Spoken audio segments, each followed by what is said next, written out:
নমস্কার বন্ধুরা, Monica's food খাজানাতে সবাইকে স্বাগত। আজ তৈরি করব মূলো শাক। মূলো শাক আপনারা সকলেই খেয়েছেন।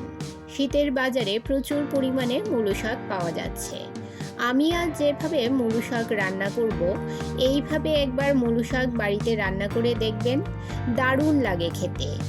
আশা করছি আজকের রেসিপি সবার ভালো লাগবে। মূলো শাক তৈরি করতে দেখুন আমি এখানে 2 আঁটি মূলো শাক নিয়েছি। একটা ছুরির সাহায্যে শাক থেকে মূলোগুলো আলাদা করে নিচ্ছি। শীতের সবজি একদম কচি মূলো শাক। শাকগুলো ভালো করে ধুয়ে নিয়েছি। এবারে শাকগুলো ছোট ছোট টুকরো করে কেটে নেব।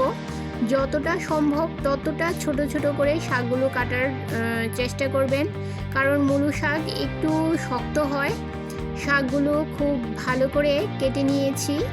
এবারে আমি যে শাকের থেকে মূলোগুলো আলাদা করেছিলাম, এই মূলোগুলো একটু ছুরির সাহায্যে পরিষ্কার করে নিয়ে ধুয়ে তারপর সমস্ত মূলোগুলো ছোট ছোট টুকরো করে কেটে শাকের মধ্যে দিয়ে দেব।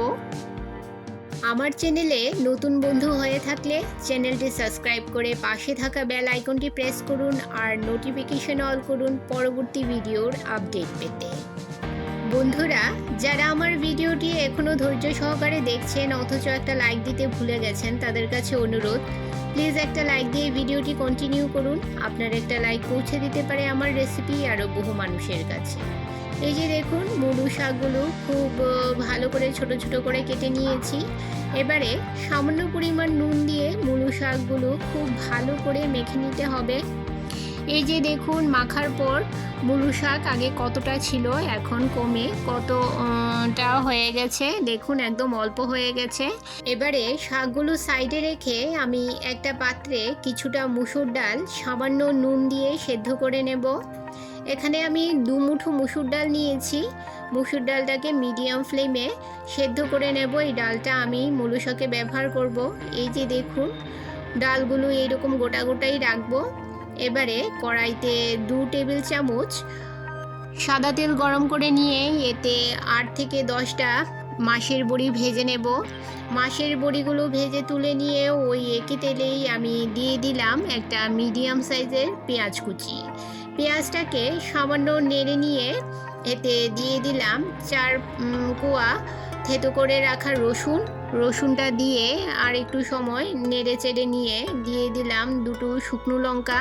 পেঁয়াজ, রসুন ও শুকনো লঙ্কা মিডিয়াম ফ্লেমে সামান্য নেড়ে নিয়ে এতে দিয়ে দিলাম মূলো শাকগুলো আমি আগে নুন দিয়ে মেখে রেখেছিলাম। জলটা চিপে আমি মূলো শাকগুলো দিয়ে দিলাম। এই যে দেখুন, মূলো শাক থেকে কতটা জল বের হয়েছে। এবারে এতে দিয়ে দেব সামান্য নুন। যেহেতু আমি আগে মূলো শাকে নুন দিয়েছিলাম, তাই নুনের পরিমাণটা একটু বুঝে দিতে হবে। আর দিয়ে দিলাম কয়েকটা চেরা কাঁচা লঙ্কা ও সামান্য হলুদ। সমস্ত কিছু মূলো শাকের সঙ্গে ভালো করে মিশিয়ে নিয়ে ঢাকা দিয়ে 10 মিনিট আমি মূলো শাকগুলো সেদ্ধ করে নেব। 10 মিনিট পর ঢাকা সরিয়ে নিলাম। এই যে দেখুন, মূলো শাকগুলো খুব ভালোভাবে সেদ্ধ হয়ে গেছে। এবারে আমি যে আগে মুসুর ডালটা সেদ্ধ করে রেখেছিলাম, সেই মুসুর ডালটা এই মূলো শাকের মধ্যে দিয়ে দিলাম। সামান্য নেড়ে নিয়ে দিয়ে দিলাম ভেজে রাখা মাছের বড়িগুলো। সব কিছু মূলো শাকের সঙ্গে খুব ভালো করে নেড়ে চেড়ে মিশিয়ে নিয়ে আরও একবার এই মূলো শাকটাকে আমি ঢাকা দিয়ে 5 মিনিটের জন্য রান্না করে নেব। 5 মিনিট পর ঢাকা সরিয়ে নিলাম। দেখুন, শাকগুলো খুব ভালোভাবে রান্না হয়ে গেছে। এবারে গ্যাসের ফ্লেম মিডিয়াম হাই করে 2 মিনিট শাকগুলো আমি একটু ভেজে নেব।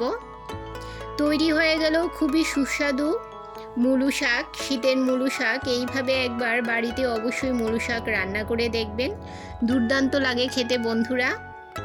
আমার আজকের রেসিপিটি আপনাদের কেমন লাগলো অবশ্যই কমেন্ট করে জানাবেন, আর ভালো লাগলে শেয়ার করবেন আপনাদের আত্মীয় ও বন্ধুদের কাছে। তাহলে বন্ধুরা, আজকে এই পর্যন্তই। আবার দেখা হবে আরেকটি নতুন ভিডিওতে নতুন রেসিপি নিয়ে।